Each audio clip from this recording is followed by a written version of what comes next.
Oh, it's so nice to see you. Nice to see you again.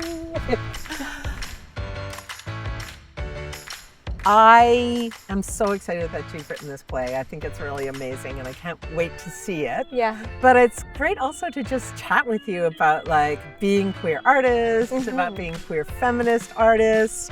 And, you know, when we first chatted on Zoom, one of the things we talked about was this idea of like space, you know, like where do you do things? Where do we belong? Right? What are your feelings about that? Like, I think space, it's a very interesting thing. You know, it's almost a very political concept, the idea of having designated spaces for people, and especially queer space, which is something that we see come in waves in Toronto, especially spaces specifically for lesbians and queer women or non-male identifying individuals. And theater is a huge aspect of queer space and queer history, especially in this city. Yeah, you make a really interesting point, you know, that how theater is an aspect of space, and space is, you know, I teach up at York sometimes, and, you know, I always tell my students to make theater, you need time and space. And that sounds so simple, but yeah, both of those are really hard to get sometimes, right? It's hard to find time and the space. But I love what you were saying about it being like space being political and how it can be, and how that theater or performance can politicize space, you know? Because theater and like art historically is always tied to politics and to what's happening in the world right now. Yeah, I think it's really interesting what you're saying about theater and the politicization of space, right? Because, you know, I think that, especially for queer feminists, because that's what I know the most about, but queer folk in general, that we need those spaces to gather, and that we often do gather around performance, right? Like that's kind of iconic, you know, that we look for our representations, and when we feel represented in a space, going there can feel like a very political act in a way. Yeah. Definitely. What are some places in Toronto that have had that queer theater history? Oh, interesting. You should ask, because we are at Buddies and Bad Times Theatre. Now, we are also talking about a theater post-cry show at the same time, but we're here at Buddies, and it's been at this space since 1994. So, you know, that's a long history, but it existed well before that. I have a long history with the company myself. And so when I was an emerging theater artist and playwright, like you are now, I did my first shows here at Buddies.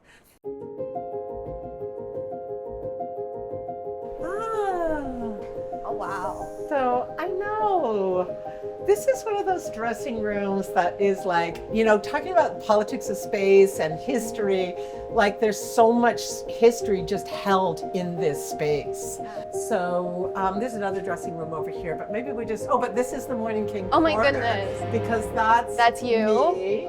We used to have these like big fundraisers and, you know, sexy images. And that show, well, it was actually called Dyke City. But we changed it for a birthday card, but Dyke City was a lesbian play that ran in this space for 5 weeks when the space first opened. Wow. The first play in Buddies and Bad Times Theatre 12 Alexander was a lesbian play, and it was sold out for 5 weeks. So that's just kind of interesting, right? Kind of coming from our perspective of talking more about lesbian theater and the history of it. And of course, you are now producing your lesbian play called Butch Femme, which is set in the 1950s, yes, right? It is. Yeah. So it's interesting, like time. Did you want to talk a little more about that? Like time, like going back in time. Yeah, I feel like there's been a strange back and forth between even just lesbian representation in media and how lesbians are depicted in theater, in film, and then as well as just lesbians having space. And like you were talking about, theater has always been sort of there as a space for queer women and for everyone else who's part of the community. And sort of bringing that idea back with Butch Femme is really important to me. And even the content of the play itself talks about these historic queer spaces in Toronto, but also the idea of not having a space and feeling lost or left out by not having that place where you can go, where you know everyone is like you and where you know it's safe.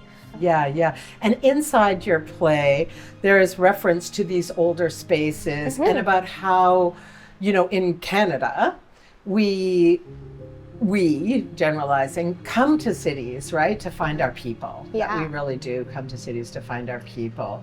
Yeah, Butch and Femme were very significant identifiers, very important to the lesbian community for a very long time. It was a big part of like, I'm a butch and you're my femme, was like a lot of it. And it got some critique sort of around the second wave feminist movement for, you know, falling into these like heteronormative tropes, but lesbians always knew it wasn't that. It wasn't playing pretend of being, you know, a heterosexual couple, which is like the general assumption. I think especially for people who aren't lesbians, they'll see a butch and femme couple and they'll think, oh, you're just trying to emulate, you know, something that is straight. And then there was a movement away from these identifiers, and I find now with my generation, like we don't proudly say the words butch, or we don't say femme more so, just because there's less stigma around being a woman who is feminine, because that is obviously what the expectation is. But even femme identity for a lesbian is very different than for like a heterosexual woman, because being femme as a lesbian is this idea of asserting that I am a woman and I'm going to use my femininity to not attract men and to decenter men, and I'm going to use hyper femininity as almost like a tool to fight that, just like butch identity was about using these masculine appearances or like ideas, but in a feminine way or in a feminist way as well. And now we don't have this identity, at least not in like in a white context. You know, there are still a lot of lesbians of color who are using butch and femme as an identifier, but more and more people of my generation say like mask. They say like I'm masculine. Right. So the terminology changes. But butch femme is still very much alive and well. It is. You just have to look for it. Yeah. Like that definitely exists. And there's something that's kind of interesting about it on some level, especially when you think about it sort of like, you know, it being politically problematic in the sort of the second wave feminism, but there's something about butch femme that just says sex, right? It just sort of does, like that's still kind of undeniable. And there's also a kind of beautiful sort of queering of queer that happens now, right? Where we are, in some ways, it's like, oh, there's the beyond butch femme, but I don't feel like any of these, you know, alternative identities, emergent identities or whatever actually cancel anything else out. It's just expansion. They're all expansion. Yeah. And that's also part of like what butch femme is. It's about how do you see yourself in relation to the past, you know? You and I are able to sit here today and have this conversation because of this queer history, because of the queer past that we are also contextualized in. And that's why it's so important to not forget about those things and not forget like where we came from and the historic identifiers that lead to where we are now and the historic places that we inhabited that lead us to the places we have now, such as bars like Cruise and Tangos or the Rose, which I remember you mentioning. It was my first lesbian bar.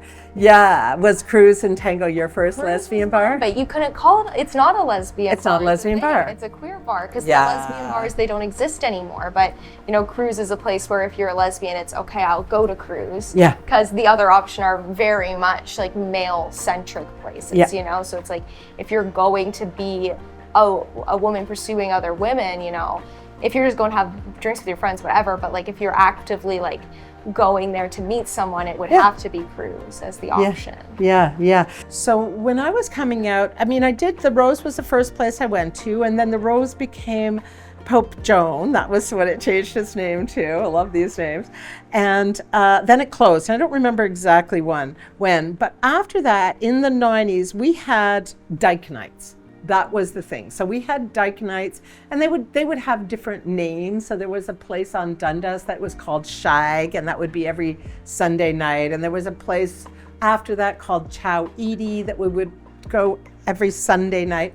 So, you know, these bars would allow us to go and populate their venues on nights that were traditionally very quiet, right? Because then they didn't worry about us spending as much money at the bar. Because we didn't have as much money. It's just the reality, right? So it's so interesting how you can't really talk about any of these cultural phenomena without thinking a bit about class and about economic conditions, right? So, you know, and freedom. So we had all these dyke nights, and I ran a dyke night here at Buddy's in the 90s. So we did like it was a 3-person play, very bawdy, very sexual, very funny, this little space. And, you can see here that it's a pretty small house. But then after these shows, this would all just turn into a great big party, right? So it turned into a bar, and then every Friday night there were dyke nights here. But this idea of like disappearance, resurrection, and return, I think those are like key terms we could use to look at queer feminist performance, right? So it's like things emerge and they disappear, and then somebody resurrects them, and then they disappear again, and then we return to them and we pull back from them. But that idea of reconstructing queer feminist histories, like the stories of the lovers in your play, but we also do that with our theater cultures. We return to them, and we have to keep bringing them back up. But we always come back. We always do. Yeah. So glad we were able to meet here at Buddies and Bad Times Theater, because it's such an important part of our collective queer feminist histories, which is sort of what we've been talking about, and not just our theater, but also our sociality, right? All of these big cabarets where people felt like so great and safe to come here. So yeah, thanks, Buddies. Thanks, Buddies. Thank you, Buddies. I'm really excited to see their upcoming show, The Green Line, at the end of the month. Oh yeah, me too. Yeah.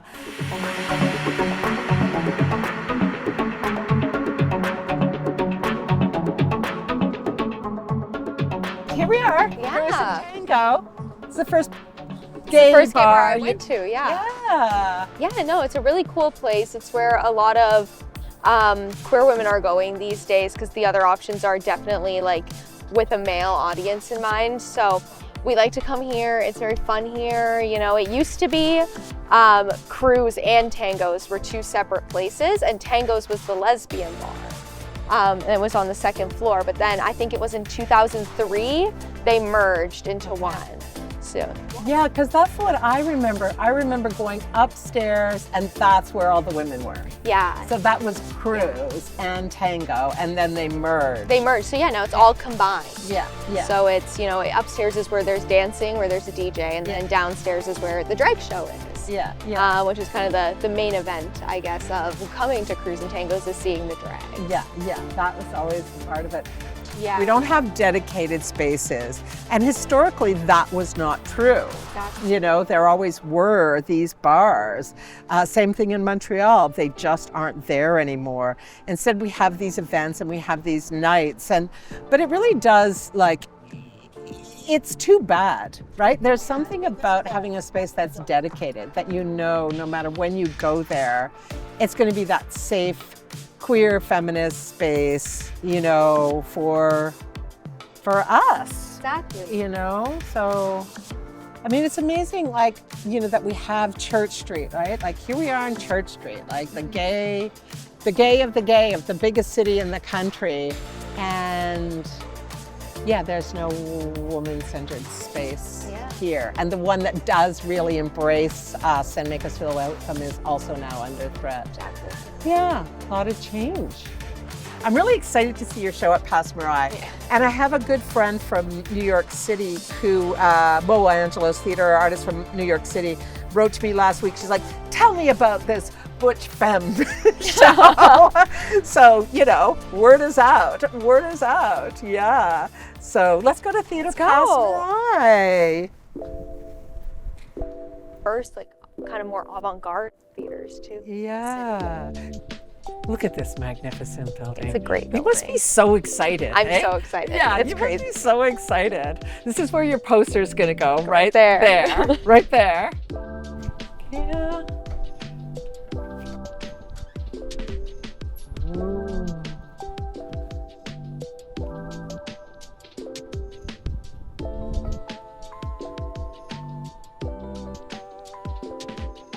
Yeah, we were talking a bit tonight about, you know, about history and about the conditions and material conditions of production and the challenges and the joy of producing queer feminist performance in theater, and like, this is your first big contribution. Like, I'm so excited, and so for me, for you, but how are you feeling? Like, how do you feel about that, and what do you kind of want your audience to, I mean, we can't tell our audience how to feel, but what are you hoping for? Yeah. I'm really excited about it. I'm really honored to be here and to be in such a historic space.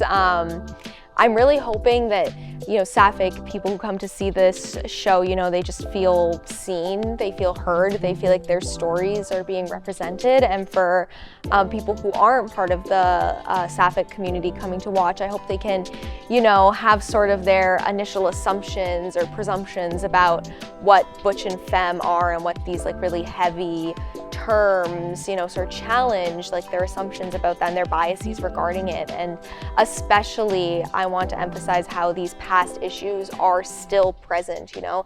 Butch Femme is set in history, but all of the issues they're facing and they're talking about in this play are still happening now. I mean, we were talking about in this conversation about the loss of space and the marginalization and how it comes and goes. So I really want to make sure that people leave the theater, you know, with these ideas in the back of their mind.